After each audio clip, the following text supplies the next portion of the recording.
आज हम नहूम की पुस्तक में से अध्याय 1 और 2 का अध्ययन करेंगे। अध्याय 1, निन्वे के विषय में भारी वचन। एलकोशी नहूम के दर्शन की पुस्तक। यहोवा जल उठने वाला और बदला लेने वाला ईश्वर है। यहोवा बदला लेने वाला और झलझलाहट करने वाला है। यहोवा अपने द्रोहियों से बदला लेता है और अपने शत्रुओं का पाप नहीं भूलता। यहोवा विलंब से क्रोध करने वाला और बड़ा शक्तिमान है। वह दोषी को किसी प्रकार निर्दोष न ठहराएगा। यहोवा बवंडर और आंधी में होकर चलता है और बादल उसके पाँवों की धूलि है। उसके घुड़कने से महानद सूख जाते हैं और समुद्र भी निर्जल हो जाता है। बाशान और करमेल कुम्हालते और लबानोन की हरियाली जाती रहती है। उसके स्पर्श से पहाड़ कांप उठते हैं और पहाड़ियाँ गल जाती है। उसके प्रताप से पृथ्वी वरन सारा संसार अपने सब रहने वालों समेत थरथरा उठता है। उसके क्रोध का सामना कौन कर सकता है, और जब उसका क्रोध भड़कता है तब कौन ठहर सकता है। उसकी झलझलाहट आग की नाई भड़क जाती है और चट्टानें उसकी शक्ति से फट फट कर गिरती है। यहोवा भला है, संकट के दिन में वह दृढ़ गढ़ ठहरता है और अपने शरणागतों की सुधि रखता है। परंतु वह उमड़ती हुई धारा से उसके स्थान का अंत कर देगा और अपने शत्रुओं को खदेड़ कर अंधकार में भगा देगा। तुम यहोवा के विरुद्ध क्या कल्पना कर रहे हो? वह तुम्हारा अंत कर देगा। विपत्ति दूसरी बार पड़ने न पाएगी, क्योंकि चाहे वे कांटों से उलझे हुए हो और मदिरा के नशे में चूर भी हो, तो भी वे सूखी खूंटी की नाई भस्म किए जाएंगे। तुझ में से एक निकला है जो यहोवा के विरुद्ध कल्पना करता और नीचता की युक्ति बांधता है।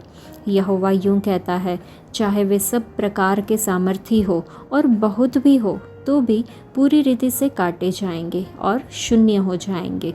मैंने तुझे दुख दिया है, परंतु फिर न दूंगा, क्योंकि अब मैं उसका जुआ तेरी गर्दन पर से उतार कर तोड़ डालूंगा और तेरा बंधन फाड़ डालूंगा। यहोवा ने तेरे विषय में यह आज्ञा दी है कि आगे को तेरा वंश न चले। मैं तेरे देवालयों में से ढली और गढ़ी हुई मूर्तों को काट डालूंगा। मैं तेरे लिए कब्र खोदूंगा, क्योंकि तू नीच है। देखो, पहाड़ों पर शुभ समाचार का सुनाने वाला और शांति का प्रचार करने वाला आ रहा है। अब हे यहूदा, अपने पर्व मान और अपनी मन्नतें पूरी कर, क्योंकि वह ओछा फिर कभी तेरे बीच में होकर न चलेगा और पूरी रीति से नाश हुआ है। इस अध्याय में नहूम निन्वे पर परमेश्वर के मनोनीत न्याय को अत्याचार के विरुद्ध परमेश्वरीय न्याय के कार्य के रूप में घोषित करता है।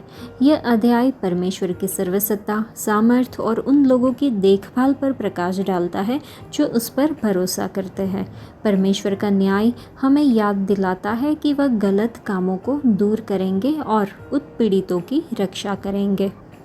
नहूम ने अश्शूर की राजधानी निन्वे के विरुद्ध भविष्यवाणी की, जो इतिहास के इस समय इस्राएल का सबसे बड़ा दुश्मन था। नहूम ने निन्वे के विनाश की भविष्यवाणी की, जो इस्राएलियों के लिए आशा और सांत्वना का कारण था। जब भी दुश्मन पराजित होता है, परमेश्वर के लोगों के लिए शांति बहाल होती है, और यह निश्चित रूप से उनके लिए अच्छी खबर या सुसमाचार है। यशायाह ने भविष्यवाणी की थी, पहाड़ों पर उसके पांव क्या ही सुहावने हैं, जो शुभ समाचार लाता है, जो शांति की बातें सुनाता है और कल्याण का शुभ समाचार और उद्धार का संदेश देता है, जो सिय्योन से कहता है, तेरा परमेश्वर राज्य करता है। जब परमेश्वर राजा है परमेश्वर के लोगों का, तो उद्धार होता है जो शांति लाता है। ये समाचार कि परमेश्वर उनका राजा होगा निश्चित रूप से उन लोगों को खुशी देगा जो शत्रुओं द्वारा शासित है। यशायाह में सुसमाचार दिया गया है कि परमेश्वर राज्य करेगा। नहूम में सुसमाचार दिया गया है कि परमेश्वर के लोगों के शत्रु नष्ट हो जाएंगे। इसलिए परमेश्वर के लोगों को दिया गया शुभ समाचार यह होगा कि शत्रु नष्ट हो जाएंगे और परमेश्वर राज्य करेंगे। पौलुस के माध्यम से पवित्र आत्मा एक महत्वपूर्ण सत्य प्रकट करते हैं। कुलुसियों की पत्री पहले अध्याय में वचन 13 और 14 में लिखा है कि उसी ने हमें अंधकार के वश से छुड़ाकर अपने प्रिय पुत्र के राज्य में प्रवेश कराया, जिसमें हमें छुटकारा अर्थात पापों की क्षमा प्राप्त होती है। प्रभु यीशु मसीह के लहू के द्वारा हमारे पाप क्षमा किए जाते हैं और हम शैतान की शक्ति से मुक्त हो जाते हैं। अब हम परमेश्वर के पुत्र के राज्य में स्थानांतरित हो जाते हैं। क्या यह मानवता के लिए अच्छी खबर और सुसमाचार नहीं है? जब परमेश्वर के लोग सुसमाचार सुनते हैं तो उन्हें जश्न मनाने के लिए प्रेरित किया जाता है, क्योंकि दुष्ट शत्रु पूरी तरह से नष्ट हो चुका है और उसके पास उन्हें फिर से गुलाम बनाने की शक्ति नहीं होगी। शैतान मानवता का दुष्ट शत्रु है। मसीह यीशु शैतान के काम को नष्ट करने के लिए प्रकट हुआ, ऐसा पहले यूहन्ना की पत्री में लिखा हुआ है। और पहले तीमुथियुस की पत्री के हिसाब से मसीह यीशु पापियों को बचाने के लिए दुनिया में आए। विश्वासी लोग यीशु में रखे विश्वास के माध्यम से शैतान को हरा सकते हैं। हमें अंधकार की शक्ति से छुटकारा मिल गया है। हमें मसीह में प्राप्त उद्धार के लिए जश्न मनाना और आनंदित होना चाहिए। हमने यह खुशखबरी फैलाने के लिए क्या प्रयास किए हैं कि मसीह यीशु शैतान के कामों को नष्ट करने और पापियों को बचाने के लिए दुनिया में आए थे। भविष्यवक्ता नहुम कहता है कि यहोवा भला है, संकट के दिन में वह दृढ़ गढ़ ठहरता है और शरणागतों की सुधि रखता है, परंतु वह उमड़ती हुई धारा से उसके स्थान का अंत कर देगा और अपने शत्रुओं को खदेड़कर अंधकार में भागा देगा। हमारा विश्वास तब टूटता है जब छोटे छोटे वादे टूटते और छोटे छोटे धोखे हमारे सामने आने लगते हैं। ईमानदारी का अर्थ है सच बोलना, हमारे वादों को निभाना, जो हम कहते हैं वो करना, जवाबदेह होना और हमेशा वफादार रहने के हमारे वादे को हमारा आदर्श बनाना। हम जिस संसार में रहते हैं उसमें ईमानदारी और विश्वास का उपहार बहुत ही दुर्लभ है। नहुम हमें याद दिलाता है कि परमेश्वर उन लोगों की परवाह करते हैं जो उन पर विश्वास करते हैं। हाँ, परमेश्वर हमेशा भले है, वह हमेशा निष्पक्ष है।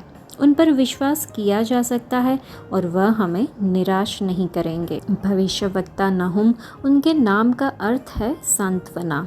वे शिमोन के गोत्र से था और भविष्यवक्ताओं सपन्या, यर्मिया और हबक्कुक के समकालीन था। नहुम में हम परमेश्वर को शरण स्थान और न्यायी दोनों के रूप में देखते हैं। नहुम एक यहूदी भविष्यवक्ता था जिसके नाम का अर्थ है सांत्वना देने वाला या फिर सांत्वना। तो इस अध्याय में हम निनवे के विरुद्ध परमेश्वर के क्रोध के भड़कने और उनके निश्चित विनाश की घोषणा के बारे में पढ़ते हैं। अध्याय 2, सत्यानाश करने वाला तेरे विरुद्ध चढ़ आया है, गढ़ को दृढ़ कर, मार्ग देखता हुआ चौकस रहे, अपनी कमर कस, अपना बल बढ़ा दे। यहोवा याकूब की बड़ाई इस्राएल की बड़ाई के समान ज्यों की त्यों कर रहा है, क्योंकि उजाड़ने वालों ने उनको उजाड़ दिया है और दाखलता की डालियों को नाश किया है। उसके शूरवीरों की ढालें लाल रंग से रंगी गई और उसके योद्धा लाल रंग के वस्त्र पहने हुए हैं। तैयारी के दिन रथों का लोहा आग की नाई चमकता है और भाले हिलाए जाते हैं। रथ सड़कों में बहुत वेग से हाँके जाते हैं। वे पलितों के समान दिखाई देते हैं और उनका वेग बिजली का सा है। वह अपने शूरवीरों को स्मरण करता है। वे चलते चलते ठोकर खाते हैं। वे शहर पनाह की ओर फुर्ती से जाते हैं और काठ का गुम्मट तैयार किया जाता है। नहरों के द्वार खुल जाते हैं और राजभवन गलकर बैठा जाता है। हुसेब नंगी करके बंधुआई में ले ली जाएगी और उसकी दासियां छाती पीटती हुई पिंडुकों की नाई विलाप करेगी। निनवे जब से बनी है तब से तालाब के समान है, तो भी वे भागे जाते हैं और खड़े हो ऐसा पुकारे जाने पर भी कोई मुंह नहीं फेरता। चांदी को लूटो, सोने को लूटो, उसके रखे हुए धन की बहुतायत और वैभव की सब प्रकार की मनभावनी सामग्री का कुछ परिणाम नहीं। वह खाली, छूछी और सुनी हो गई है। मन कच्चा हो गया और पाँव कांपते हैं। और उन सबों की कटियों में बड़ी पीड़ा उठी और सबों के मुख का रंग उड़ गया है। सिंहों की वह मांद और जवान सिंह के आखेट का वह स्थान कहाँ रहा जिसमें सिंह और सिंहनी अपने बच्चों समेत बेखटके फिरते थे। सिंह तो अपने डांवरुओं के लिए बहुत आहर को फाड़ता था और अपनी सिंहनियों के लिए आहर का गला घोट घोट कर ले जाता था और अपनी गुफाओं और मांदों को आहर से भर लेता था। सेनाओं के यहोवा की यह वाणी है, मैं तेरे विरुद्ध हूँ और उसके रथों को भस्म करके धुएं में उड़ा दूंगा और उसके जवान सिंह सरीखे वीर तलवार से मारे जाएंगे। मैं तेरे आहर को पृथ्वी पर से नाश करूंगा और तेरे दूतों का बोल फिर सुना न जाएगा। यह अध्याय अश्शूर की राजधानी निनवे के मनोनीत विनाश का विशद वर्णन करता है। नहूम युद्ध की अराजकता को चित्रित करता है और दुश्मन के तेज और शक्तिशाली आगमन पर जोर देता है। सिंहों की छवि और लोगों को घेराबंदी के लिए तैयार होने का आह्वान निनवे के पतन की समग्रता को उजागर करता है। जिस तरह निनवे को अपनी दुष्टता के लिए न्याय का सामना करना पड़ा, उसी तरह हमें पाप के परिणामों की याद दिलाई जाती है। हालांकि परमेश्वर का न्याय पश्चाताप और परिवर्तन के लिए आह्वान के रूप में कार्य करता है। नहूम योना के समय के एक सदी बाद लिखा गया था। इस समय के दौरान निनवे के लोग बदल गए थे। वे क्रूर हो गए और अपनी ताकत पर गर्व करने लगे। वे यहोवा को भूल गए जिसने एक बार उन्हें माफ़ किया था और आशीर्वाद दिया था। अश्शूर एक क्रूर जाति थी। उन्होंने निनवे का निर्माण किया। यह बहुत ही मजबूत था। परमेश्वर का दिल उनके लिए बोझिल था क्योंकि वे उससे दूर चले गए थे। लेकिन परमेश्वर धर्मी और न्यायी भी है।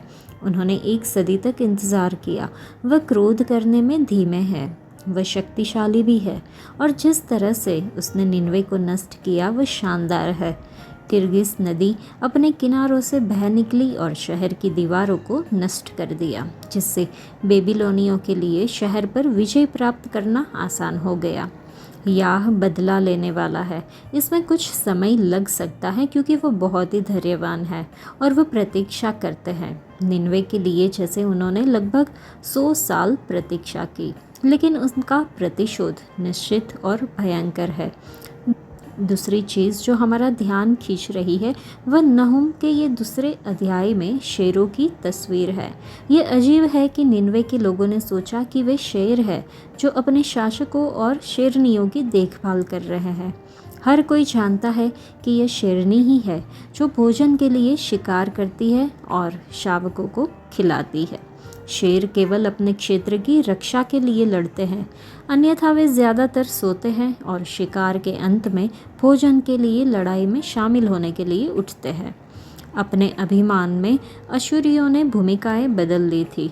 अपने क्षेत्र की रक्षा करने और जीवन को जारी रखने के लिए लड़ने के बजाय पुरुष केवल अधिक शक्तिशाली बनने के लिए अन्य देशों से लड़ने में व्यस्त थे। वे लूटपाट कर रहे थे, जादू टोना कर रहे थे, परिवारों और राष्ट्रों को बेच रहे थे। उन्हें लगा कि वे शक्तिशाली भयंकर राजसी शेर है, लेकिन वे परमेश्वर की नज़र में कुछ भी नहीं थे। उन्होंने परमेश्वर द्वारा दी गई भूमिका को त्याग दिया और अधर्मी बन गए। इसकी तुलना यीशु से करें। वह यहूदा के शेर है जो सुरक्षा और बचाव करते हैं, लेकिन वह सच्चा चरवाहा भी है जो अपने झुंड को खिलाता है। परमेश्वर ने हम सभी को एक भूमिका दी है। हमें उस भूमिका को पहचानना चाहिए और उस पर ध्यान केंद्रित करना चाहिए। हम अश्शूरियों की तरह अपने कार्यक्षेत्र से आगे नहीं बढ़ सकते। हमें हमेशा पवित्र आत्मा के साथ तालमेल बनाए रखने की ज़रूरत है ताकि हम जान सकें कि हम कब भटक गए हैं। हमें खोई हुई दुनिया के लिए परमेश्वर के बोझ को साझा करने और दुनिया तक उनके प्यार के संदेश को ले जाने के लिए जो कुछ भी हम कर सकते हैं वह करने की ज़रूरत है। समृद्धि, संपत्ति और एक बड़ा बैंक बैलेंस नहीं है। समृद्धि परमेश्वर के साथ पूर्ण संबंध में होना और इस दुनिया के लिए उनके बोझ को साझा करना है। हमारा शत्रु झूठ, झूठ का पिता, हत्यारा और दिन रात हमारे भाइयों पर दोष लगाने वाला है। इतना ही नहीं, वह टुकड़े टुकड़े करने वाला या तितर बितर करने वाला है। वह हमारी आत्माओं को प्रभु से दूर कर देता है, परिवार, कलीसियाओं और समुदायों की एकता को बाधित करता है और यहाँ तक कि राष्ट्रों को भी तितर बितर कर देता है। हमें उसकी योजनाओं के बारे में अच्छी तरह से पता होना चाहिए। हमें उस पर कैसे विजय प्राप्त करनी चाहिए। पवित्र आत्मा ने हमारे लिए यहाँ कुछ निर्देश दिए हैं, जैसे कि 1. अपने गढ़ को दृढ़ करो और मार्ग देखता हुआ चौकस रहे। गढ़ का मतलब सुरक्षा की दीवार है। ये शहरपनाह जो हमें घेरे हुए है वह उद्धार होनी चाहिए। यह शहरपनाह हमारे पाप या पीछे हटने से नहीं टूटनी चाहिए। अपने गढ़ को अक्षुण्ण रखने के लिए हमें परमेश्वर के वचन का अध्ययन और पालन करना चाहिए। 2. मार्ग देखता हुआ चौकस रहे। जिस मार्ग पर हमें चलना चाहिए वह संकरा है, वह मार्ग जो जीवन की ओर ले जाता है। हालांकि हमारा दुश्मन शैतान हमारे रास्ते में पत्थर और कांटे बिछाता है जिसे हम ठोकर खा सकते हैं। हमें चिंता, डर और थकावट हो सकती है, इसलिए हमें अपने मार्ग की सावधानी से रक्षा करनी चाहिए ताकि वह हमारे कदमों को न जान सके। हमें अपने शब्दों के साथ भी सतर्क रहना चाहिए, ये सुनिश्चित करते हुए कि हम लापरवाही से कुछ भी प्रकट न करें। 3. अपनी कमर कस ले। चलने और दौड़ने के लिए हमारी कमर मजबूती से बंधी हुई होनी चाहिए। यूहन्ना रचित सुसमाचार अध्याय 8 में लिखा है कि तुम सत्य को जानोगे और सत्य तुम्हें स्वतंत्र करेगा। अध्याय 14 में लिखा है कि मैं ही मार्ग, सत्य और जीवन हूँ। अध्याय 17 में लिखा है कि तुम्हारा वचन सत्य है। इस प्रकार हमें वचन का पालन करना चाहिए जैसा कि लिखा है। 4. अपना बल बढ़ाए। जब पवित्र आत्मा हमारे भीतर वास करता है तो हमें बल मिलता है। नहम्याह की पुस्तक में है कि यहोवा का आनंद ही हमारी शक्ति है। यशायाह की पुस्तक में है कि शांत रहने और भरोसा रखने में तुम्हारी वीरता है। यह भी लिखा है कि जो यहोवा की बाट जोते हैं वे उकाबों के समान अपनी शक्ति को नवीनीकृत करेंगे। नहूम की पुस्तक में इस अध्याय में है कि यहोवा याकूब और इस्राएल की महिमा को पुनर्स्थापित करेंगे। हाँ, प्रभु हमारी खोई हुई महिमा को पुनर्स्थापित करेंगे। हमारे लिए छिपने की जगह या रक्षा तैयार की जाएगी। जब हम इस तरह से खुद की रक्षा करेंगे ताकि तितर बितर करने वाला हमें नष्ट ना कर सके, हमारे लिए छिपने की जगह तैयार की जाएगी जिससे हम उसके हमलों से बच निकलेंगे। इसका मतलब है कि दुश्मन हमें तितर बितर नहीं कर पाएगा। हाँ, परमेश्वर हम में से हर एक को अपने शरण तंबू में छिपाए, हमें आश्रय दे और हर एक वचन के हिसाब से हमारी रक्षा करे, ऐसी प्रार्थना करनी होगी। आज के लिए इतना ही। परमेश्वर आप सबको आशीष दे। धन्यवाद।